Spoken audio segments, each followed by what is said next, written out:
Hai semua, kami dari kelompok 1 akan mempresentasikan tentang struktur DNA dan RNA.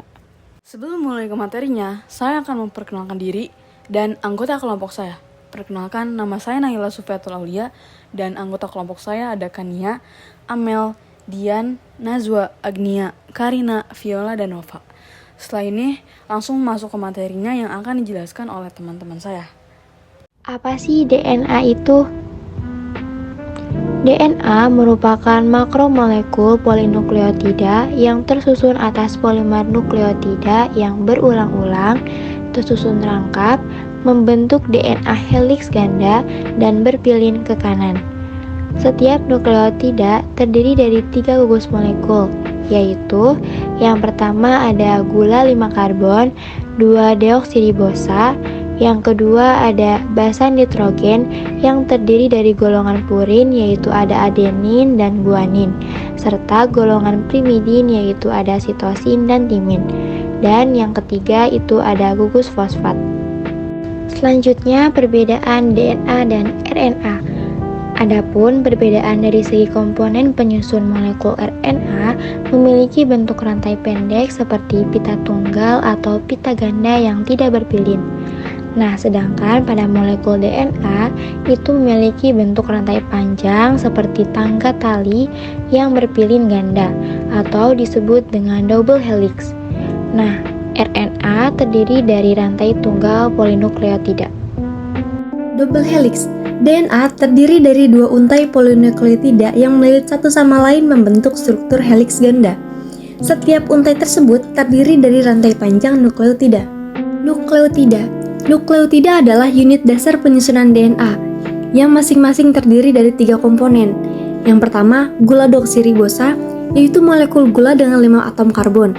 Yang kedua, kelompok fosfat, berfungsi untuk menghubungkan nukleotida satu dengan yang lain.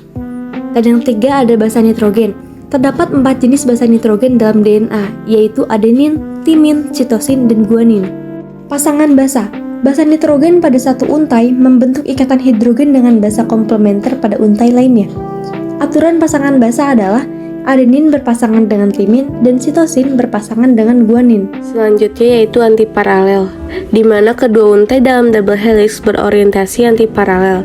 Artinya satu untai berjalan dari arah 5 aksen ke 3 aksen, sementara untai lainnya berjalan dari arah 3 aksen ke 5 aksen. Selanjutnya yaitu backbone, yang artinya yaitu tulang punggung, di mana DNA dibentuk oleh gula deoksiribosa dan kelompok fosfat yang terikat secara kovalen membentuk struktur yang stabil dan mendukung helix. Selanjutnya yaitu groove, yaitu struktur helix ganda menciptakan alur-alur besar dan kecil yang penting untuk interaksi dengan protein dan molekul lain dalam seperti transkripsi dan replikasi. Kromosom dalam sel eukariotik, DNA dipadatkan dan disusun menjadi struktur yang lebih besar yang disebut dengan kromosom, terletak di dalam inti sel. Replikasi DNA memiliki kemampuan untuk mereplikasi dirinya sendiri, memastikan bahwa setiap sel anak menerima salinan yang tepat dari materi genetik selama pembelahan sel. Di sini bisa kita lihat ada mind mapping terkait mekanisme replikasi DNA. Yang pertama ada konservatif, kedua semi konservatif, dan yang ketiga ada dispersif. RNA merupakan asam nukleat rantai tunggal yang merupakan hasil transkripsi dari DNA.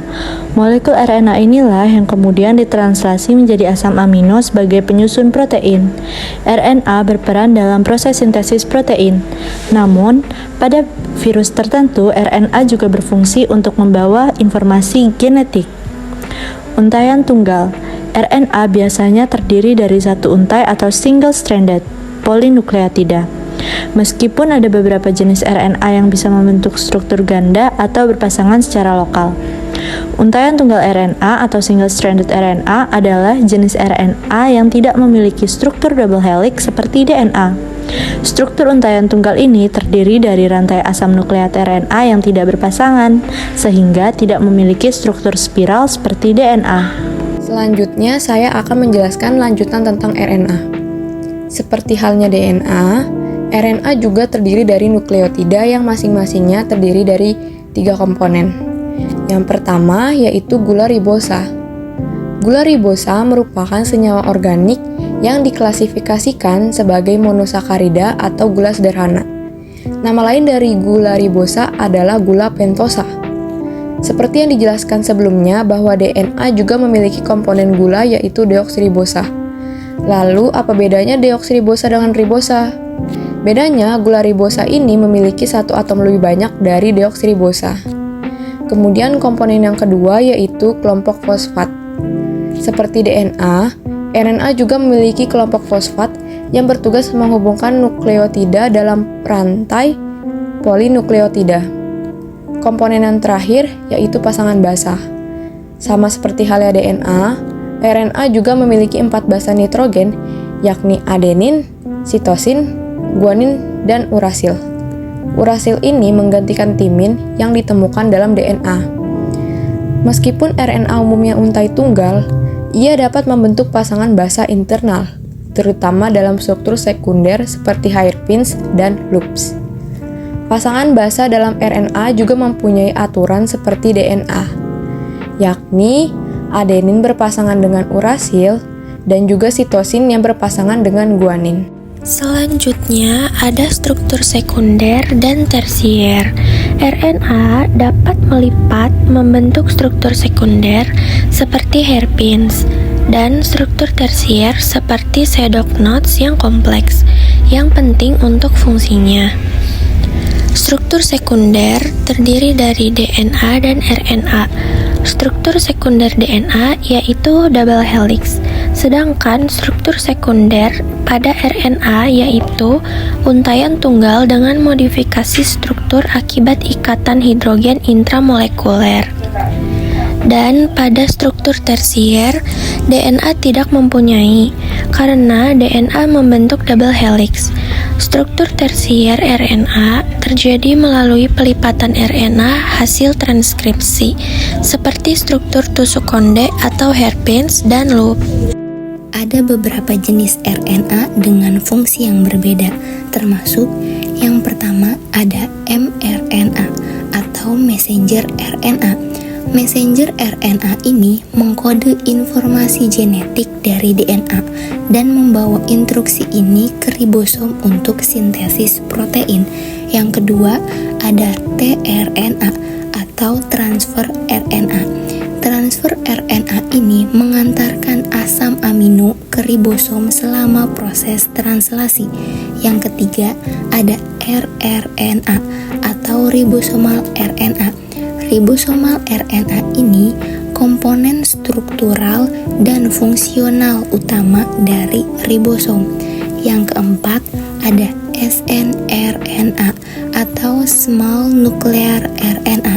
Small nuclear RNA ini terlibat dalam proses penyambungan atau splicing RNA di dalam nukleus.